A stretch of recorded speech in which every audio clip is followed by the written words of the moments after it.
There are some stories that don't just change how you see a person, they completely shatter the illusion you once believed in. For years, he stood in front of cameras as the polished royal, a man trained to smile, to wave, to embody charm and tradition.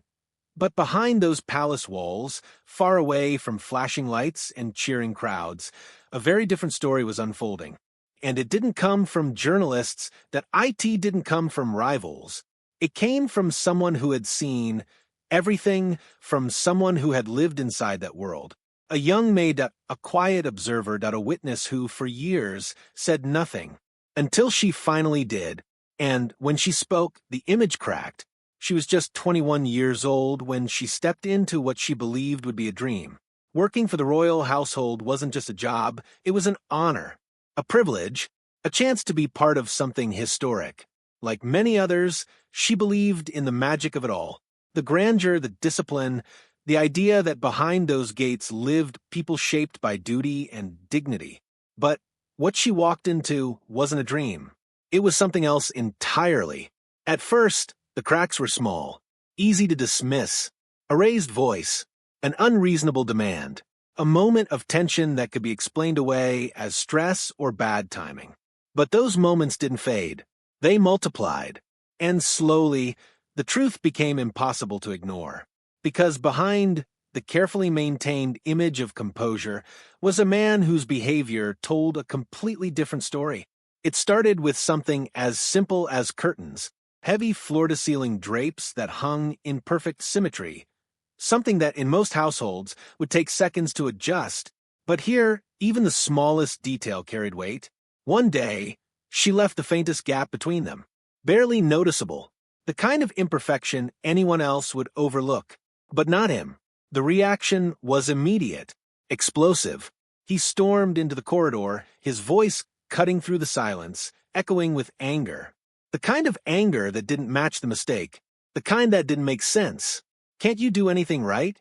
It wasn't just the words. It was the volume, the intensity, the humiliation.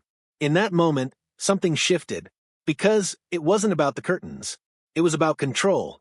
From that point on, every day became a careful calculation.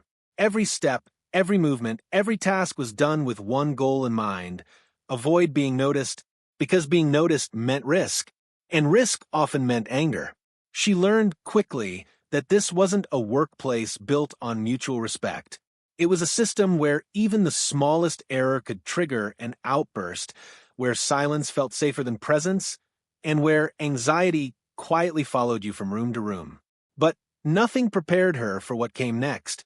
To the outside world, it might have sounded harmless, even amusing. A collection of teddy bears, dozens of them. But inside those walls, it wasn't a quirk.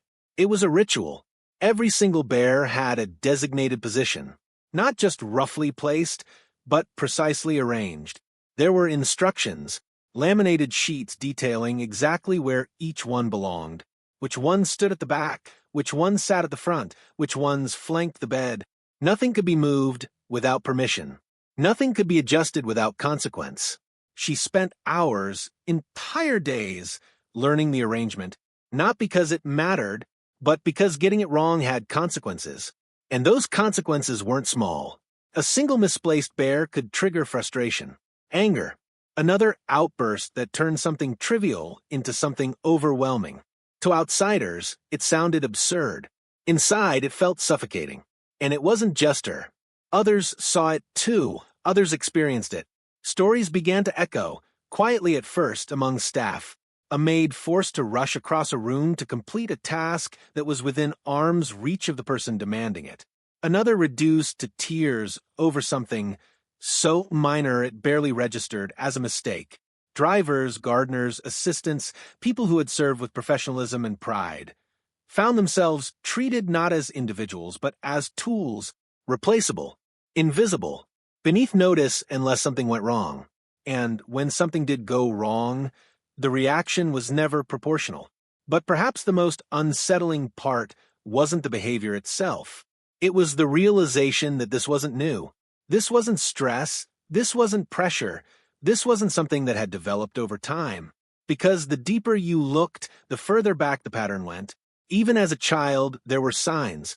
At an age when most children were learning boundaries, empathy, and restraint, something else was taking shape. He didn't just seek attention. He demanded it. And when he didn't get it, he pushed harder. There were moments that, on the surface, might have looked like mischief. A child testing limits. But underneath, there was something sharper. Something more deliberate, mocking those who couldn't respond, provoking reactions just to feel in control, finding amusement in discomfort. And when people didn't react, it didn't end. It escalated. There were also darker accounts. Stories that went beyond teasing or arrogance. Moments involving animals. Incidents that left those who witnessed them deeply uncomfortable. Actions that suggested not just carelessness, but a lack of empathy. For many, that was the turning point. Because children can be difficult, they can be stubborn, they can be rebellious. But cruelty is different. And cruelty, when left unchecked, doesn't disappear. It grows. As the years passed, that same pattern followed him. At school, he wasn't admired. He was tolerated. Sometimes mocked, sometimes avoided. Nicknames emerged, not out of affection, but out of frustration. Labels that reflected behavior others couldn't ignore. Temper, arrogance, a constant need to assert dominance. It wasn't the image of a future leader. It was something else. And yet, despite everything, the world outside continued to see something very different. Because the system around him was built to protect, to present a polished version, to maintain the image, to keep the narrative intact. And for a long time, it worked. But reality has a way of catching up. And when it does, it rarely does so quietly. As he grew older, the stakes became higher. The behavior didn't disappear, it evolved. Now, it wasn't just about temper or entitlement. It was about choices, about the people he surrounded himself with, the decisions he made behind closed doors, the patterns that began to raise questions.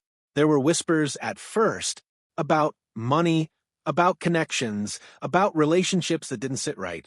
Nothing concrete, nothing that could break through the carefully constructed image, but enough to create doubt. Then came associations that were harder to ignore, names that carried weight, reputations that brought scrutiny, and suddenly, the story wasn't contained within palace walls anymore. It was out in the open. Photographs surfaced, moments captured that couldn't be explained away easily. Questions began to multiply. Why maintain certain friendships? Why stay connected when others had stepped away? Why ignore the warning signs that were obvious to everyone else? The answers never came clearly, and the silence only made things worse. By the time the world truly began to pay attention, the narrative had already shifted. This was no longer about personality. It was about accountability. Then came the moment that changed everything. An interview. A chance to explain, to clarify, to finally address the growing storm. But instead of resolution, it made things worse. What should have been a turning point became a collapse. Explanations that didn't convince. Details that raised more questions than answers. Statements that felt disconnected from the seriousness of the situation. And perhaps most damaging of all, a tone that didn't match the gravity of what was being discussed. There was no sense of urgency, no visible understanding of the impact. And for millions watching, that was the moment everything fell apart. Because it wasn't just what was said, it was how it was said. Public reaction was immediate and unforgiving. The image that had been protected for decades began to unravel at a speed no one could control. Organizations distanced themselves, titles were removed, roles disappeared. One by one, the structures that once supported him began to fall away. And then came isolation, not just from institutions, but from people. Appearances became rare. Interactions became distant. Moments that once would have been routine now carried visible tension. Even within his own family, the distance was impossible to ignore. Where there had once been unity, there was now space. Where there had once been presence, there was now absence. Public events told their own story. A step behind, a glance avoided, a silence that spoke louder than words. The shift was complete. And still, the stories didn't stop. More accounts surfaced, details that on their own might have seemed insignificant, but together painted a clear picture, demands that bordered on obsession, expectations that ignored basic human boundaries, a lifestyle disconnected from reality. Things that years ago might have remained hidden were now impossible to contain. Looking back, the question isn't just how it happened. It's why it was allowed to continue for so long. Why the early signs were dismissed, why the pattern wasn't addressed, why the system protected instead of correcting. Because by the time the truth fully emerged, the damage was already done. And that's the thing about power without accountability. It doesn't just affect the person who holds it. It affects everyone around them. Quietly, gradually, until one day, it's impossible to ignore. In the end, this isn't just a story about one individual. It's about perception versus reality, about what we choose to believe and what we overlook. Because sometimes the most carefully crafted images hide the most uncomfortable truths. And sometimes it takes the voice of someone who was never meant to be heard to finally reveal them.